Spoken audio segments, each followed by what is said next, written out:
Hello there, my name is Super, and today I'm going to be talking about my IRL work experiences. So, fun fact about me, I've been working in retail since I was 16, and during that time, I decided to keep a record of every single weird or interesting experience that I've had while working retail. So, let me open up my document here, and let me see which ones I can read off for you guys today. Can't do that one, can't do that one. Nope, that one's not appropriate. Can't do that one. That one. Just a sec. Da da da. Oh, here's one. Alrighty. The first story. I was 16 and working inside a thrift store. It wasn't a fancy thrift store or the bins, it was just your average run of the mill thrift store. And at this thrift store, I was being trained on how to operate the local dressing rooms. My team manager was showing me how to organize clothes, put them back on the put-back rack, and help customers in and out of the dressing rooms. Well, as I'm being trained, a man walks out of the dressing room and hands us a pile of clothes. He looks at us pretty awkwardly and is like, "Oh, these didn't fit. Here you go." And we're like, "Okay, sir, thank you. Have a good day." And he walks off. So the team lead takes me to the dressing room that the gentleman was just in, and we clean it up, pick up any loose hangers that he left behind and stuff. And we thought that was it. So she then starts showing me how to hang clothes back on the hangers properly and hang them up on the putback rack. And that's when we start to notice that the clothes the gentleman had handed us was tightly wrapped in like a ball, almost as if someone was trying to make like a head of a snowman almost, but as like out of clothes. So we start to unwrap it, and that's when we start to realize that the more we unwrap it, the more moist it gets. First, we unravel like the first t-shirt, and nothing seems out of the ordinary. Then we realize that the shirt inside of it, there was another shirt, and that shirt was like slightly moist. I look at my manager, and my manager looks at me, and we just give each other like this look of just disgust. And we're both like, ew. So we throw it to the side, and we're like, okay, we got to figure out what to do with this later. And then we realize there's another piece of clothing underneath it, and it is a pair of dark navy blue denim jeans. I pick it up, and it is the most moist, wet pair of pants I have ever held in a public space. The pants were like so blue that you think that they were just dunked in water almost. And as I'm like unfolding it, I like whip it a little bit so that way, because the pants are wet, so they're not unfurling properly, I whip it a little bit to make them straight, and two rolled up socks then roll out of the pants legs. And I look at my manager, and she looks at me, and she just takes the pair of pants from me, picks up the dirty socks that were like rolled up and wet as well, and she immediately throws everything into the trash. She then looks at me as I'm just standing there in shock after what I just watched, and she says, "Oh, I'll explain to our boss why we threw those clothes away."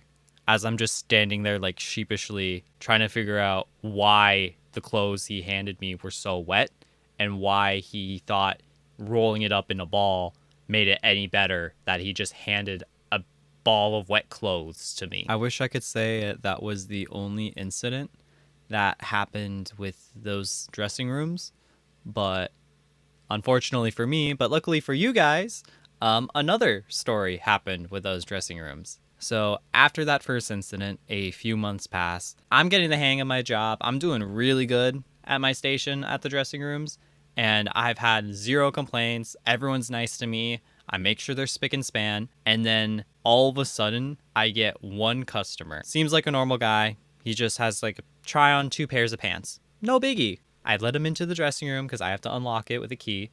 I let him in, and I head back to my station to start hanging up clothes. A few minutes go by, and the gentleman leaves the dressing room. He walks up to me and has a pair of pants in hand. He hands them to me and just says, "Oh, these didn't fit." I take them from him, and I say, "Alrighty, sir. Thank you. Have a good day." And he leaves the store. That's when I noticed that the pants that he handed me didn't have the hanger that they were on. So I go back to the dressing room where he was changing, looking for the hanger that he left behind. I open the door, and that's when I notice not only the hanger, but another pair of pants. Now, this pair of pants, at first glance, didn't seem too inconspicuous. Since this is a thrift store, we sell all kinds of pants. The pants are just sitting there on the bench in the dressing room, and it's kind of like slanted over the edge of the seat almost. I walk up to the pair of pants, and that's when I notice the pair of pants doesn't have our store's tag on it. And that's when I realized he had swapped his pants for ours. Immediately, I'm thinking, "Ah, man, now I have to explain to my boss what happened." And so I walk forward and pick up the pair of pants. And this is when it starts to get weird. While picking up the pants, I notice something fall out of the pocket. I move the pants to the side and I look down, and that's when I notice it. Small, little brown objects on the seat and on the floor. I close my eyes and I immediately start thinking, please don't let this be rat poop. Please don't let this be mouse poop. Please, anything but that. I open my eyes and then I look down, and that's when I realize, is that cereal? I look a little bit more closely, and that's when I realize it is in fact Cocoa Pebbles. Confused, I open up the pocket of the pair of pants, and that's when I notice the entire pocket, it is filled to the brim with Cocoa Pebbles. This man had walked into a store, pockets full of Cocoa Pebbles, walked into the dressing room, swapped pants, and left. I don't know if this man was just hungry. I don't know if he just wanted a light snack, but his pockets were filled with Cocoa Pebbles. And there wasn't even, the craziest part about this is that there wasn't even a bag for the Cocoa Pebbles. It was just pocket cereal, nothing else. To this day, I don't know why he thought that was a good idea, but it just boggles my mind. Not the fact that he swapped pants, but the fact that there was not even a bag for the cereal. These next two stories come from my second job as a sales associate at a tech store. One morning, a gentleman walks up to the front counter and says, "Hi, I have a broken controller. Can I make a warranty claim on my controller and get a brand new one?" Some background context. The store I worked for at the time offered warranties on certain products, where if a customer chose to pay extra, they could get a warranty that if their item broke, they could come back in and get a brand new one. No problem, I say. It's a really easy process. What's your account? He tells me his account, and I look him up. I notice he does have a warranty, and I start the process. Part of the process is me writing down what's the issue with the controller, so that way, if the controller's not truly broken, we can start a repair. So I ask him, "Hey, what seems to be the issue with the controller?" He looks at me and he says, "Oh yeah, the buttons started sticking and there's just some issues with the joysticks on the controller as well." No problem. Both are very, very common issues when it comes to controllers nowadays. I start to type up a ticket for the warranty claim, and as I'm typing this up, the gentleman starts to explain what he used to do in order to fix the problem, because the problem apparently had been going on for a while. Now, fair warning, what I'm about to say is a little bit gross, so if you are squeamish, please skip ahead in the video till after this is done. The gentleman then starts to explain what he used to do in order to get the buttons unstuck from his controller. He starts to explain in depth about how he used to take his finger, and I can't stress this enough, he would take his finger, put it in his mouth, get a dollop of spit, and put it over the button of the controller. Then he would take the same finger and wiggle the button till the spit goes inside of the controller. And that spit would apparently lubricate the button enough to where it would then release the button and have it spring back up. So I'm just standing there in utter shock, trying to not have my jaw drop in front of him. Because guess what? He told me that after handing me the controller that I just touched with my bare hands. I explained to this gentleman how doing that probably made his issue with his controller worse, and that there are better options for when it comes to cleaning your controller. He was like, "Oh, okay. I mean, it worked. So, and I was like, yes, sir. Just because it worked doesn't mean that's the good solution for this problem. I then grab him a new controller, start the warranty process, and I send him on his way. And after I sent him on his way, I immediately went to the restroom and washed my hands. Because there is no way you are going to tell me that you just gave me a controller barehanded and didn't tell me that your spit and slobber is all over the controller until after I've touched it. It still bothers me to this day that he did that. Genuinely bothers me that he did that. The second story is a story about how my job actually was robbed. So that day was a day I wasn't working. So this is coming from eyewitness accounts from my coworkers and my boss. So what happened is it was pretty slow that day. So everyone was just kind of waiting in their sections for customers when this gentleman walks into the store with a face mask and a hoodie on. He immediately walks towards our mobile department, where he then walks up to this table where we keep all of our Samsung phones on display. All of a sudden, the man whips out a machete, and I'm talking like an actual machete, one of the long ones that you would see that people used to like whack out bushes and stuff with. He pulls out a machete, and he then just runs up to the table, grabs the Samsung phone, and slashes the cable for the security part of it. The alarms start blaring throughout the entire store. Everyone's watching this happen. He then throws it into his pocket, grabs another phone, does it again, does it for a few more phones, and then just books it out the store. So all of a sudden, alarms are going off. Everyone's confused why. And my coworkers were just stuck standing there just like, what just happened?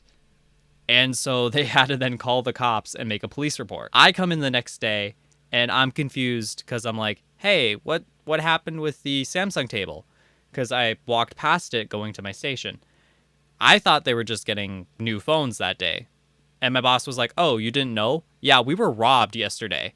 And as my boss is sort of telling me the story, I noticed that he's starting to like chuckle almost. And I was like, why? What's so funny about the story? And he's like, well, the guy who stole the phones, the display model phones that he stole, are essentially bricks. He didn't realize that once the phone leaves the store, if it's a display model, it essentially detects that and it shuts out every single feature the phone can do. He essentially got himself fancy paperweights because there's nothing you would be able to do with them except sell them for parts. And I'm like, oh, so he risked jail time to steal paperweights. And he's like, yep, that's what happened. The next story is just a general story about an interaction I had with a shoplifter. So I'm sitting behind my sales counter, and that's when I noticed this man kind of like sneak in with like a hoodie and a baseball cap with the hood up. Totally suspicious. This man sneaks his way in and starts quickly moving throughout all the aisles. And this man is apparently sliding product into like his pocket, sliding product into his hoodie, the whole 9 yards, thinking he's being so sneaky with it and that he's not noticed. Well, almost every employee noticed, but we just don't get involved because we have an entire security camera and an entire security team that's watching him on the camera. And this guy just doesn't realize it. He then thinks, oh, I've taken enough, and he's got enough inside his hoodie. He makes his way to the exit to where near my till is. So I'm watching this man like almost speed walk his way out the store when he looks up and realizes that he was about to walk into the entrance door of the store. You know, the door that says enter and how there's one door that says exit. He's almost leaving through the enter door. He looks up, realizes that he's about to walk through that, then turns around and then walks out the exit door. Keep in mind, we just watched him steal about like $500 worth of product. So stealing, totally fine for this guy. But walking through the wrong door is too much for him. All in all, he was reported to the police, and I'm pretty sure he was caught later because he wasn't as sneaky as he thought. But I still think it was pretty funny how even while actively committing a crime, he still made sure to exit through the proper doors. So I think that's a good note to end on. I do, in fact, have more stories that I could tell, but who knows? Maybe I'll make a part 2 to this. If you like my content or want to see more of me, you can follow me everywhere at SuperGamerSings on Twitter, Twitch, Instagram, and YouTube. Feel free to hit that like and subscribe button. Thank you all for watching and staying till the end, and have a good day. Bye!